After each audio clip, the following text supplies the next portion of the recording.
Lepo se kaže upoznaj svoj grad da bi ga još više voleo. Ja sada znam da svi volite Beograd, ali da li ste čuli za Beograd ispod Beograda? U pitanju je zapravo jedno veliko carstvo koje tamo postoji, a u našem gradu i postoji tura koja vodi podzemnim Beogradom. Turu vodi najbolji poznavalac našeg grada, gospodin Zoran Nikolić. Pa recite mi koliko dugo već postoji ovakva tura?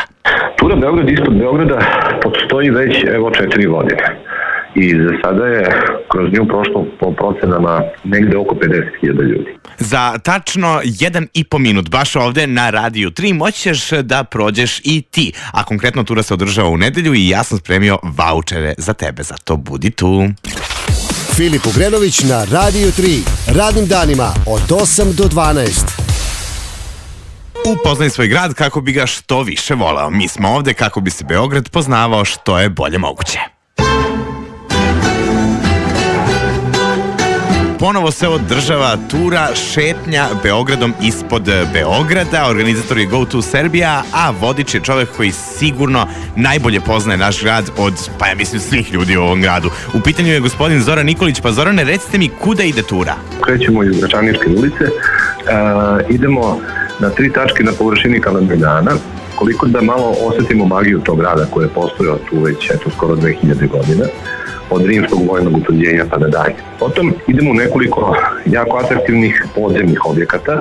Prvi je rimski bunar, kolossalna građevina čija se dubina otprilike meri, ajde da kažemo, visinom Palate Albanije, dakle 60 metara.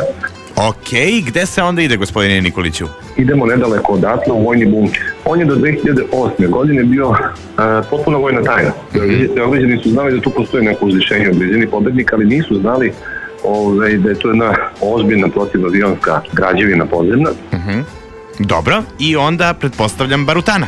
Popularna barutana je veštačka trećina koja se nalazi ispod Beogradske tvrđave, stara oko 300 godina, a ono što je još interesantnije jeste da se u njoj trenutno čuvaju najstariji spomenici antičkog Rima u našem gradu koji su ovdje sačuvani.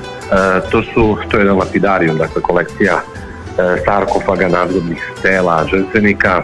Odlično. I na kraju same ture? Pa imamo jednu lepu šetnju do vinskih laguma u Karađorđevoj ulici. Tamo goste za kraj ture čeka osveženje i vino i tamo se malo vratimo nekim ljudima koji su bili pronosioci duha ovog grada. Meni ovo sve zvuči prelepo, gospodine Nikoliću. Samo još recite koliko dugo traje tura šetnje ispod Beograda? Traje, ajmo da kažemo, između 2,5 i 4 sata, već u zavisnosti od publike. Ja ne limitiram trajanje ture, odnosno kad stignemo na kraj, bude tu interesantnih priča, dešava se često da i gosti imaju da dopune nekim svojim lepim iskustvima, tako da stigne vino da se raspoložimo. Uglavnom, tura ume da potraje. Ume, i neka potraje. Ove nedelje održava se još jednom u našem gradu u 11 sati i 30 minuta, a ja imam 2 vaučera za tebe. Potrebno je da odeš na Facebook stranicu Filip Ugrenović na Radiju 3 i oni mogu biti tvoji, a onda možeš i zaista da uživaš u fantastičnom gradu, ali potpuno iz drugog ugla. Dakle, od ispod, što se kaže. Želim ti svu sreću, nadam se da ćeš uživati u nedelju uz priče gospodina Zorana Nikolića. Sigurno će biti tako. Srećno!